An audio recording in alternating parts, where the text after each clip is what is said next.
But this is the J.Soul morning show. This is Floor 62 Radio. I do have my tea. What kind of tea is this? This is fresh mint ginger. Crush some mint, crush some ginger, brewed it in the water. Okay. Now, I know I only have 30 minutes, so we'll make sure that we'll get your webinar on time. Y'all, it's a miracle that I even have Shyah on the show. You know, you have to wait at least 24 to 48 business hours, not even regular hours, business hours to even get a mention from Shyah, you know. So I'm grateful for this opportunity, Shyah. Thank you for coming on the J.Soul morning show. How you doing this morning?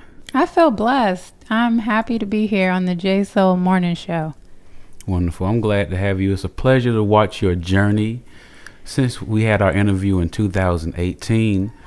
To start things off, how would you describe the growth you've experienced since then? Since 2018, the growth has been magnificent. Yeah. Transformational. And there's cats in the back, you know, so what? That's Mojo. Mojo wants to be interviewed shout out as to well. Mojo. We'll make use of it, you know. So if y'all hear some wonderful cats in the back, what's up to Mojo? No, 2018, what's been going on? Yeah, so 2018 is funny because we're in my house right now doing this interview. Right, this is a beautiful home. And I got this house in 2018. Yeah. 5 years ago. Like 5 years ago. And so this was the beginning, I feel like, of building a stable foundation. Okay.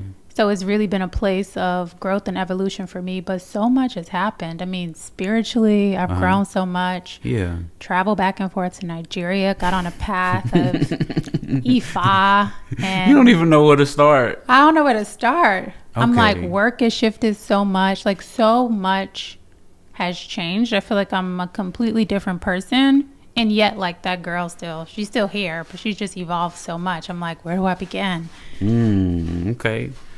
That girl still traveling Nigeria. You just got back from Egypt when we set up this interview. Yep. I was looking to do an interview with you last month, you know, but I put it on the calendar what days I was available, and Shyah picked October. I picked October 12th. October 12th.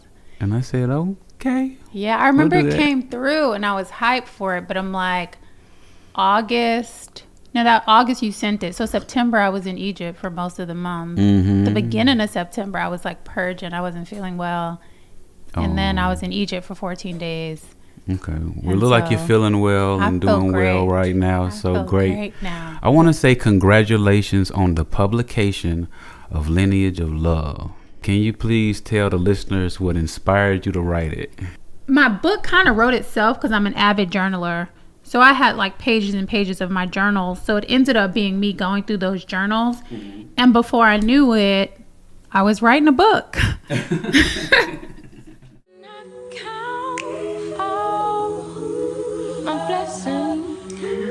I had written in 6 different journals, the pages and lessons spanning many cities and locations. I wrote under the trees in Atlanta, Georgia, and on top of mountains in Cape Town, South Africa, across bridges from Brooklyn to New Jersey, in the clouds while traveling cross country, at the foot of the ocean in Malibu, on the floor of the temple in Lagos, in between sips of tea in London, under the rising sun and the sounds of chanting prayers in Istanbul, in a treehouse in Mexico, and on the grass in Washington, D.C.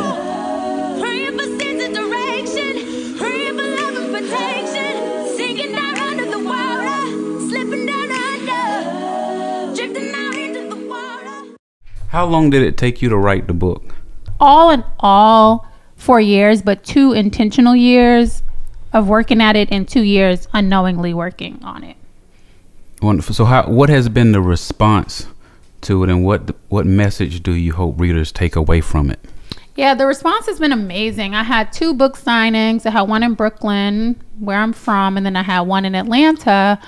Both beautiful. Everyone who reads the book or comes in contact with the book kind of has the same feedback that the book was like a warm hug for them, which makes me feel so good. And I think the message that I would want people to get, I wrote the book for those of us that are taking the journey of the soul.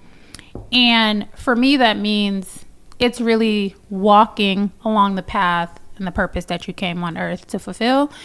So yeah, I want people to feel empowered when they read the book. I want them to feel comforted and know that like they're not on this journey alone. And I want people, the book is called, right, The Lineage of Love. And I say it's an ode to the ancestors, to my ancestors for sure, who helped me write the book. But I want people to also tap into their lineage and to their ancestors. So yeah, I want people to be left with a lot of questions, internal questions, and then feeling supported.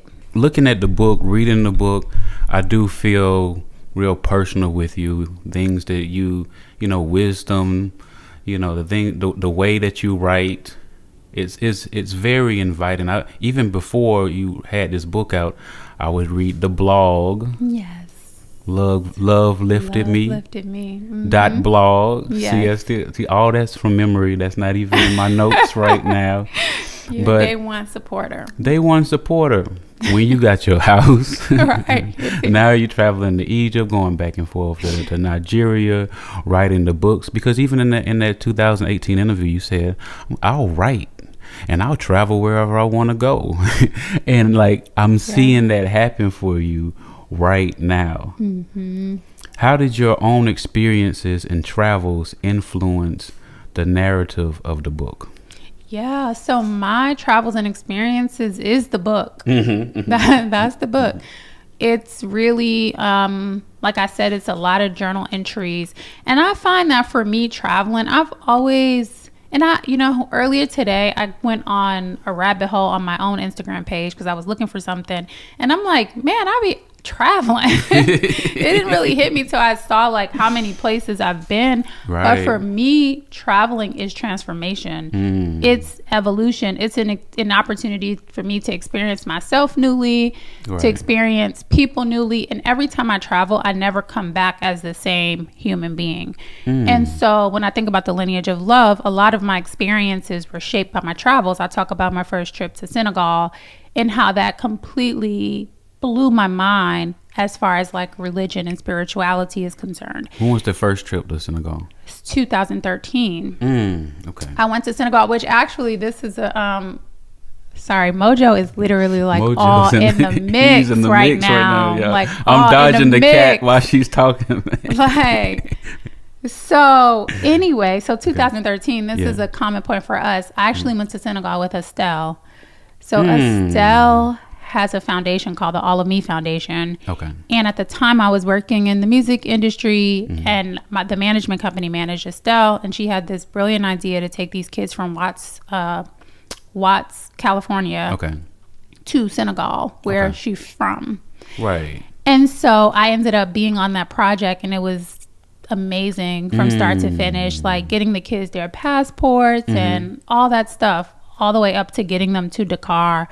But yeah, so that was 2013, and that trip opened up so much for me. And I wrote about it in the book too. But yeah. Wow, that's beautiful. So we was talking about Senegal. We were talking really about all your travels and how all that inspired the book. Now you're also a birth doula. Yes. And you were the first person to ever tell me about a birth doula. I didn't know what this was. I didn't even know how to pronounce it before. But that's very personal and it's very profound. And just let the listeners know, the ones who haven't heard our earlier interview, what drew you to that profession. For sure. So yeah, when we talked in 2018, I had just began my training as a doula. I had a friend, actually a mutual friend of ours, who was having a baby. She was intended to have a home birth, and she asked me if I'd come to the birth and support it. And long story short, the birth ended up being a hospital birth, to which I came to. And when the baby was born, something just like came over me. Like I couldn't even sleep that night. I was like, what was that? It was such a meaningful experience for me. And as someone who I typically don't like hospitals, I don't like any of that stuff, I felt so at home in that experience. And I'm sure I shared about it with friends. And then I had a friend ask me to be her doula. Mm-hmm. She was having a baby a few months later. And then I was like, okay, let me actually look this up. Like, what is a doula? Okay. What does a doula do? So you were called to it way before you was like, oh, it wasn't like an aspiration. Like, no, it wasn't aspiration. It was never in my mind to do anything in that space. It's funny because my maternal grandmother, will always tell me like, oh, you're going to be a nurse. And I'm like, no, I'm not. Like, I don't do hospitals. I don't do any of that. So yeah, this had called to me. And then once I realized like my community was in need of this, I said, well, let me get the proper training so that I can, support people in the way that they actually need to be supported. So that's how the doula journey began for me. And also for those unfamiliar with the role of a doula, can you explain the significance in the birthing process? Yeah, absolutely. So your doula is your advocate. Your doula is one way that Latham Thomas, who trained me in doula work, explained it to us is like your doula is an event producer in so many ways. So if you look at your birth as like this event, this moment in time where life is coming from the spirit realm into the earthly realm, where moms are on the brink of life and death, when the baby's on the brink of life and death, your doula is that support person. It's your emotional support person. It's the person that is making sure that everything goes as close to plan as it possibly can. Right. So you bring your doula on and they work with you with comfort measures. They work with you to create like your birth preferences. What do you want your birth to look like? And doulas really hold that space for you. They hold your hand through the entire process. And so there's birth doulas, there's postpartum doulas, and a postpartum doula, which I also do. They'll come on after the baby's born and they'll come to your home and really take care of mommy, like make sure that you have all that you need, that your mental, emotional health is in a good space. And then there's also death doulas, which I'm now getting my feet into. Okay. But that is the other side of birth. Coming into the world is exiting, and there are doulas that support people with their transition from this realm. So yeah, doulas are important. Right. So thank you for clearing all that up. People have a little information about birth doulas. I know I didn't know much before, and I know a whole lot more, and I just learned even more from what you just told me. So let's go to your travels, okay? Yes. You've been to so many countries, and you just returned from Egypt. Can you share an outstanding memory or experience from your recent trip? Yeah, I'm like, what? So much comes to mind. Egypt was out of this world. So I'm studying A Course in Miracles. It's a book that, look it up. But the whole idea of A Course in Miracles is oneness. I would say, is really understanding the truth of why we're here. Okay. So the theme I would say is nothing unreal exists. Nothing real can be threatened. Herein lies the peace of God. That's like the message in A Course in Miracles. So anyway, I'm studying it with the group Circles of Light Ministries. Okay. And the woman who runs, and who's initiated this amazing ministry. Okay. Her name is Isis. Okay. And so she does quarterly trips to Egypt, and they're mystery school trips. And so you're really going to Egypt to learn what's on the temple walls, to be in the presence of this ancient history, and to also see what we're learning in A Course in Miracles on the temple walls. So that's the intention of the trip. And so there for 14 days. And I say that to say the most memorable part of the trip was getting it. Was the clicking of seeing images on the temple walls and seeing myself in those images. Okay. Right? And so there's this one image, it's hard to describe, but while we're looking at the temple walls, I'm understanding that this is the path of, yea, though I walk through the valley of the shadow of death. Oh, wow. I shall fear no evil. Okay. So for me, on this path as the initiate, all of my travels, I feel like all these experiences are little initiations on this journey of life. So I feel like to be able to see myself on those temple walls was out of this world. You know, it was the most beautiful, meditative, transformational experience. Yeah. So yeah, I just feel like being in those temples, and they're so massive, it puts everything in perspective, you know? So things that felt big, you know, material things that maybe feel really big in life, like I got to figure this out. Egypt was an opportunity to be like, no, you don't actually have to figure anything out. You know, only thing you need to do is live and stand in the truth of who you are. Okay. And everything is going to work itself out. So in so many words, that it's like hard to like really put it into an experience for people. But that was the highlight for me. It was like a shift in my being. Okay, good. Yeah. No, that sounds amazing. Walking around and you're seeing the actual temples and you're seeing just the images. I can just see it. I feel like I'm there. Yeah, it's amazing. And then the Great Pyramids of Giza, like you know, we see the pictures and everything, but actually like looking up at those pyramids. We had one free day toward the end of the trip, and I went to the pyramids and I like got some photos, because the rest of the trip it was so meditative. We weren't really focused on photos or anything like that. We were just like taking it all in. So that day was also really special because I was able to like document it and just like have that for myself. If I choose to share it, maybe I will, but just, well, if there's something that you could share with Floor 62 Radio, we'll post a little bit with this interview. Hopefully we'll get a little sneak peek of Egypt from my and the pyramids. Okay, so how has travel enriched your understanding of the world and influenced your personal and professional life? Okay, this is good. And you're making me realize actually how much travel has impacted me and how much it shaped my lens. Okay. I think the way that it impacted me personally and probably like my worldview is there's so much life happening outside of our experience. Four walls of America. Four walls, of America. And even like within the different cities in America, there's just so much happening. And I think that America, you know, no shade, we know this is a capitalist society. Right. And so everything is so material and so based on what it is that you do or what it is that you have or how much money you make. So for me, going to other countries that sometimes doesn't have the same luxuries that we have, but they have like joy, unspeakable joy. And they have community, and they have things that I think sometimes money, capitalism, and like an individualistic mindset kind of takes away. Okay. So for me, it makes me realize like you create life the way that you want it. Right. And like love, community, joy, peace are really like the luxuries of life, you know, and money's cool. Like money can get you some nice things. Every time I travel, I need money to get me to those places, right? So no shade on money and the material.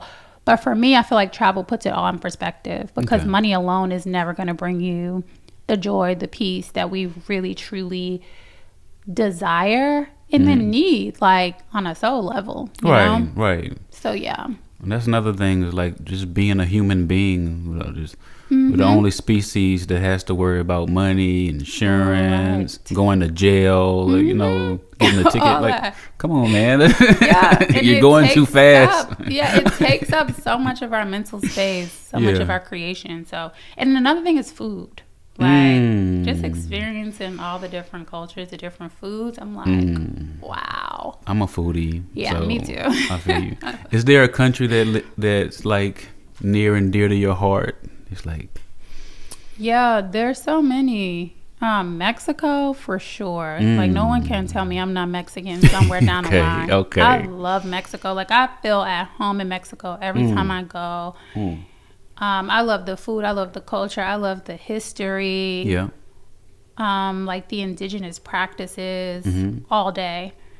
And then there's so many countries in Africa. Like I love Cape Town, Senegal. It's so many. So many have just like shaped me. I'm like, how do I just choose one? How do you just choose one? Okay, good. So let's go to some personal reflections here. Looking back to our interview in 2018, so much of what you set out to do has come to fruition. How does it feel to see your visions coming true? Wow. Honestly, I got to thank you, J.Soul, for really bringing it to my attention. Because sometimes, going back to what I was saying, I think sometimes we're so in the weeds of our life, we don't even realize that, like, oh, I said I was going to do this and I actually did it. Right. To me, it's just like, okay, you know, what else? Because there's other things that's come up. There's other visions and goals that I have now. And so this is a good opportunity for me to, like, really sit in the gratitude. And it feels surreal a bit. Because for me, I always feel like the past 5 years, most of my changes happen internally. Like I'm so much more confident and so much more at peace and just like stable in my being, you know, like it's hard for me. There's not much wavering anymore, I would say. I just feel really settled in who I am. And so I don't always know that like transfers externally or how that transfers externally. But anyway, you're making me realize that it does. And so I feel really proud of myself. And I feel really grateful for the things that I have been able to accomplish from the book to continue in this doula journey to even my blog has now I'm on this journey home. I have a Substack. Because my conversation. Yeah, I think I pay $8 a month for something. Shyah got me. No, I haven't turned on my paid yet. But you did pledge, which I have thank pledged. you. Yeah, I had a few close friends who I really appreciate pledged that when I turn on my subscriptions, they'd pay to read my writing. So one day I'm gonna turn it on. Free, right, you're getting free. One day I'm gonna turn it on, and then they're gonna take the money out your account. So thank you for that reminder. Okay. Now we're almost done, but we gotta talk about Atlanta because you chose to purchase. We're in your home in Atlanta. Yeah. What made you choose Atlanta, and has that shaped your life? Yeah, shout out to Atlanta, man. ATL, shouty. I love Atlanta. So one, I did not choose Atlanta. Atlanta was not on my short list of places to live. Honestly, I was in New York. I had just recently moved to Harlem and I was good, but I got a job opportunity here. Okay. And at the time, it really felt like a dream job. It was like really perfect. And so I was like, you know what? I'll try out a new city. I'll give it 2 years and I'll see. And so... What year was that? This was 2013. Okay. This was 10 years ago. Yeah. Okay. So the 2 years came and went, obviously. Plus 8. Plus 8. And I'm still here. Yeah. So what Atlanta has been for me, it's so funny because going back to the lineage of love and people saying like, oh, the book felt like a hug. That's what Atlanta is for me. Okay. Atlanta it feels like big grandma energy. Yeah. You know, like this place has really, really taken care of me and given me the space to grow and come into myself. And it shifted everything. I mean, the community that I've met here, the type of stability that I was, and I keep saying stability because I don't know if anybody's into astrology. North Node, that's like your destiny. And my North Node is in Taurus. Okay. So it's so important for me to really use my 5 senses and to develop a foundation that feels stable. Right. And that's what Atlanta gave me. Nice. Nature, my love for nature, the ability to create a home that feels safe and welcoming. So I will give Atlanta its praises all day.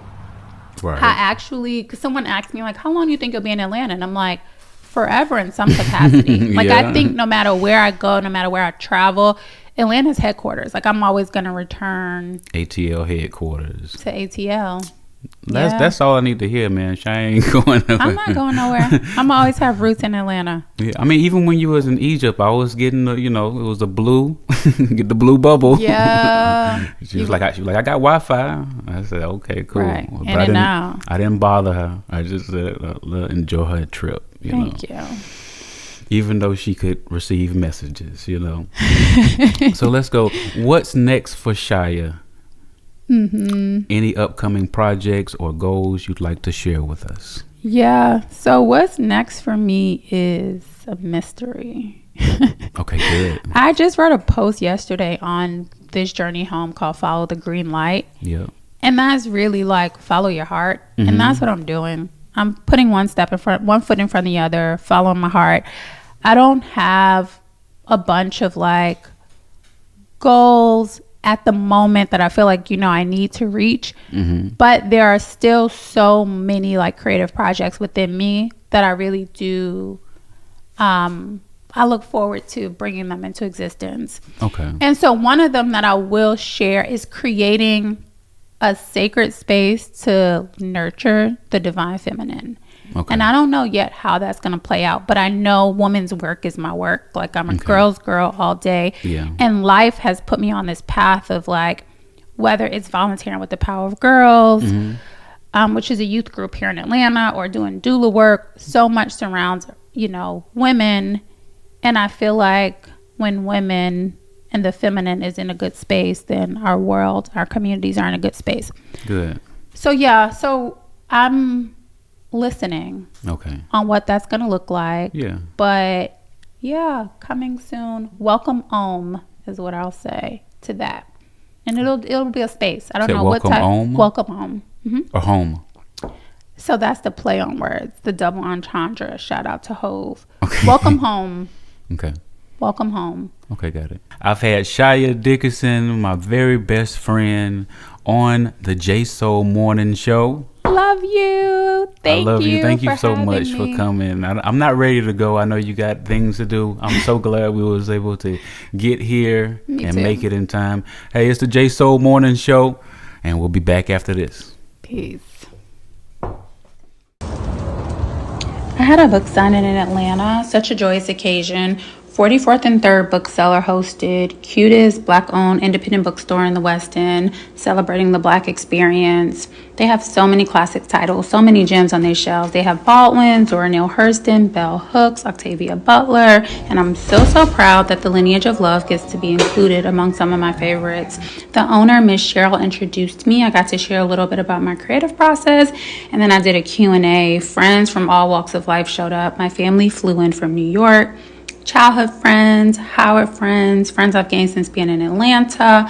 My heart is so full. Also, shout out to Dr. Irwin from Morehouse School of Medicine. He bought 10 books and left me with 5 for students who may not be able to purchase. If you know me, you know I live for a good give back moment.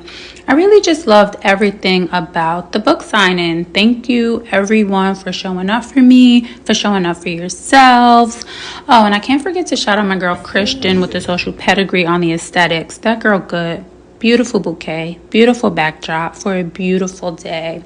The Lineage of Love is now available at 44th and 3rd bookseller and wherever books are sold. So